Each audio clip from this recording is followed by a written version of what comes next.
Peut-on mettre fin à la pauvreté sous toutes ses formes, pour tout le monde et partout en Ouganda? Que signifie en réalité mettre fin à la pauvreté dans un pays? Quel enseignement peut-on tirer des études d'opinion sur l'éradication de la pauvreté?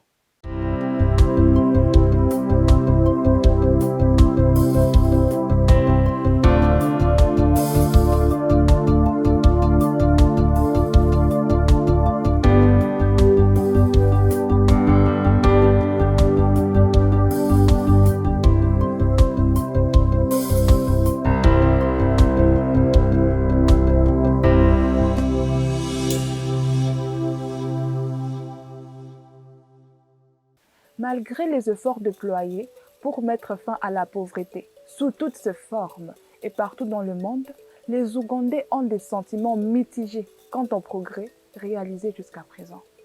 En 2015, les Nations Unies ont dévoilé un programme mondial visant à mettre fin à la pauvreté sous toutes ses formes partout dans le monde d'ici 2030. Les États membres de l'ONU ont été encouragés à adopter, domestiquer et mettre en place un cadre pour la mise en œuvre de ce programme. L'Ouganda a adopté des mécanismes pour suivre ses performances et rendre compte des efforts pour mettre fin à la pauvreté afin de s'assurer que des grands objectifs sont atteints.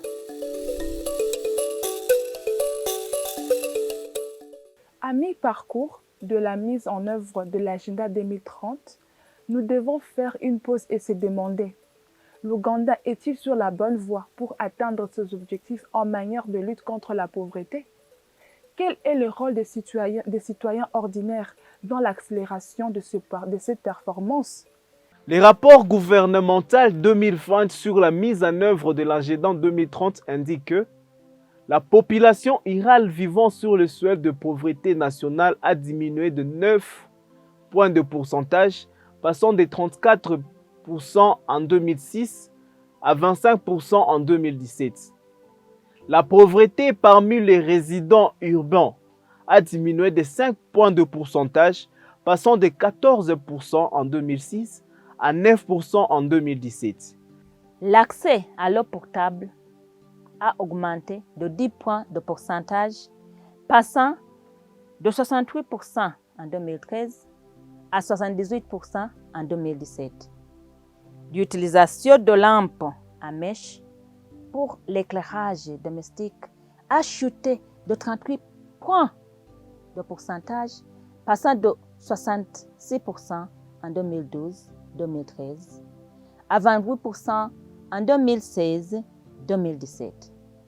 En outre, 57% des Ougandais utilisent désormais des ressources d'énergie renouvelables, y compris l'électricité de raison et l'énergie solaire, selon le rapport 2021.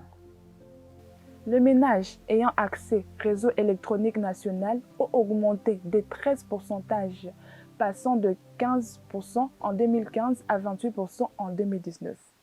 Mais ces changements ne sont pas suffisants, il faut aller plus loin. Au cours de 2 dernières décennies, Afrobaromètre a recueilli des opinions et les expériences des citoyens sur un certain nombre de questions de développement, y compris la pauvreté.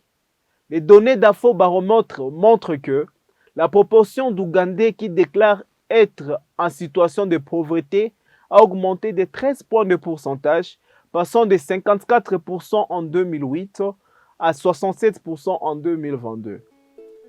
L'expérience de la pauvreté déclarée reste élevée dans toutes les catégories démographiques, plus particulièrement les hommes, 68%, les résidents urbains, 70%, les jeunes, 69%, les personnes ayant un niveau d'éducation post-secondaire, 73%, et les résidents de la région centrale, 72%.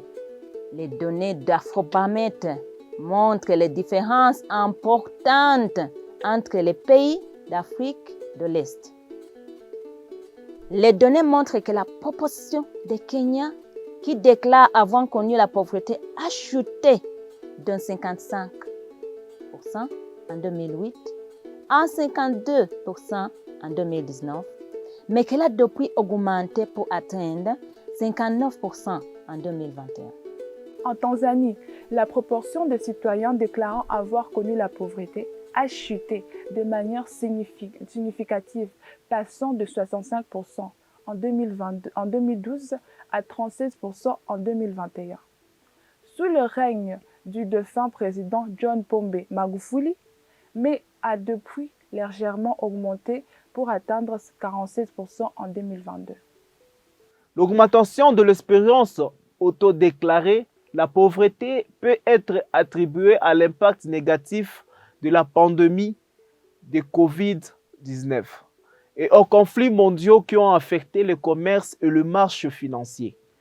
Il est donc nécessaire de donner la priorité aux politiques qui aident les citoyens à faire face à ces impacts négatifs, en ciblant la reconstitution des petites et moyennes entreprises, des systèmes agricoles et du secteur de l'éducation.